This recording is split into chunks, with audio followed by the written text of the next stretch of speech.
thank you for joining me. My name is Jenny Allen, and before we get started with today's video, please make sure that you are subscribed, that you thumbs up this video and check the description box below. So for today's video, we are going to continue through sharing and doing a little study on the names of God. And today we're going to be looking at Jehovah Shammah. Jehovah Shammah. And Jehovah Shammah means the Lord is there. And we're going to have a look at Ezekiel chapter 48 verse 35. It was round about 18,000 measures, and the name of the city from that day shall be the Lord is there. The Lord is there. And the chapter of Ezekiel 48 is talking about the building of a new Jerusalem. And this verse talks about the presence of the Lord being in the new Jerusalem. These names of God, as I said in my previous videos, they reveal the very nature of God himself. They reveal the very nature of God himself. And if God can be there in a city, if the presence of God can be in a city, then the presence of God can dwell in your life. The presence of God can dwell in your home. The presence of God can dwell where you live in your neighborhood. So let's have a look at Jerusalem. Okay, this new city, Jerusalem.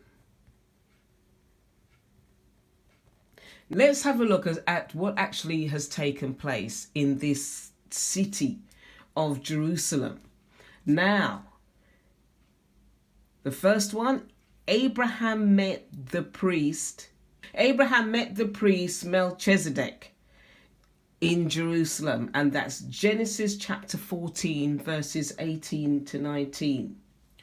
David brought the Ark of the Covenant when he recaptured the land of Canaan from the Philistines in 2 Samuel chapter 6 verse 12 to 19. David and Solomon's seat of government was in Jerusalem, 2 Samuel chapter 5 verses 5 to 9. The returning Jews erected a new temple and re-established the sacrificial worship of God in Ezra chapter 1 verses 1 to 4. And Jesus performed many miracles and taught in the temple and was crucified there. So the Lord had been there physically, and he's been there spiritually. And the word Jehovah Shammah reminds us that God chooses to live among men and is living among men. He made that personal choice. He made that personal choice to live among us. He lived among us physically in the person of Jesus Christ, and he's living amongst us spiritually in the person of the Holy Spirit, because Jesus said in the book of John that I will go. And because if I do not go, then the Comforter cannot come and dwell with you. The Comforter cannot come and dwell with you. And if we surrender our life to him, he will set up his throne in our lives, and he will fill our life with himself. So Jehovah Shammah can be a reality in your life, no matter what you go through, no matter what you're experiencing. His presence will be there with you. He will not leave you comfortless. When the 3 Hebrew men, they were thrown into the fiery furnace in the book of Daniel, God was there with them. And, you know, one of the people who threw them in, I think it was the king, that when he looked, he saw a 4th man in the fire.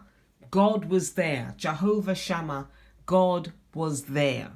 So it doesn't matter what you experience, what you're going through, and it may feel that you're alone and you may feel abandoned, but I want to reassure you today that God is there. Jehovah Shammah is with you. And I hope that this ministered to you today. Actually, if you want to look it up in the Hebrew, it is in the, if you go to your Strong's Concordance, before I forget, it's number 3074. Number 3074. If you want to do further research into the word Jehovah Shammah. So I hope that today's video ministered to you. Please make sure that you're subscribed and that you thumbs up this video.